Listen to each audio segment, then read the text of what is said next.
আমি প্রত্যেক সপ্তাহে একটা দিন মানে সেই রবিবার দিন কর্তামশাইয়ের সঙ্গে বাজার করতে যাই, আর সেদিনই আমি মন ভরে মাছ বাজার করে নিয়ে আসি। প্রত্যেক সপ্তাহে কোন কোন দিন কি কি মাছ রান্না করব সেই হিসেব মতো আমি সমস্ত বাজারঘাট করি। কোনো দিন রুই মাছ, কোনো দিন কাতল মাছ, কোনো দিন এরকম চিংড়ি মাছ, কোনো দিন ছোট চিংড়ি বা কোনো দিন পাবদা, যা যা মাছ পাই সমস্ত কিছু মাছ একটা গোনাগুনতি হিসেব করে নিয়ে আসি। সঙ্গে চিকেন, ডিম, পনির সেগুলো তো আমার বাড়িতে রান্না হয়।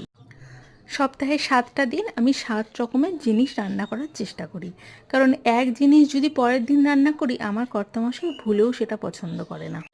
এই রবিবার বাজার করতে গিয়ে দেখি এত সুন্দর বড় বড় সাইজের গলদা চিংড়ি। গলদা চিংড়ি না বাগদা চিংড়ি ঠিক খুব একটা জানি না, কিন্তু ওই যাই হোক দেখতে ভীষণ ভালো লেগেছে।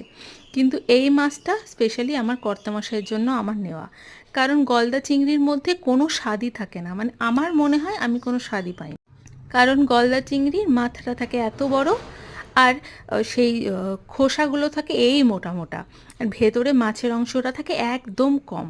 তাই আমি খেয়ে কোনো দিনও এই মাছটা মনটা শান্তি হয় না। যথারীতি কর্তামশাইয়ের জন্য মোটামুটি 300 কি 400 গ্রামের মতো নিয়েছিলাম।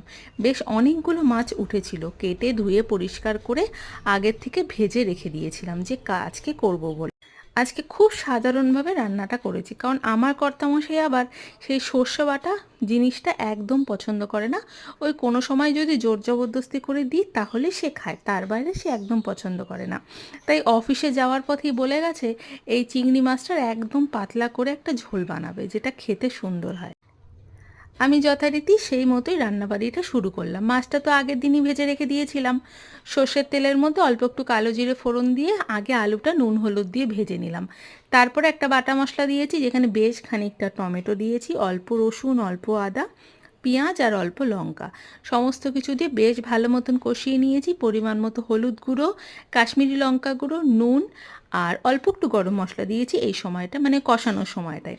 খুব ভালো মতন যখন কষানো হয়ে গেছে, তেল ছেড়ে দিয়েছে, সেই চিংড়ি মাছগুলো দিয়ে জলটাও দিয়ে দিয়েছিলাম। ভালো মতন ফুটে গেলে চিংড়ি মাছ আর মাথাগুলো যেগুলো ভেঙে ভেঙে গেছিলো সেগুলো আগে তুলে সমস্ত ঝোলটার মধ্যে অল্প একটু ঘি দিয়ে গরম গরম ভাতের সঙ্গে পরিবেশন করলাম। খেতে দুর্দান্ত হয়েছিল কিন্তু।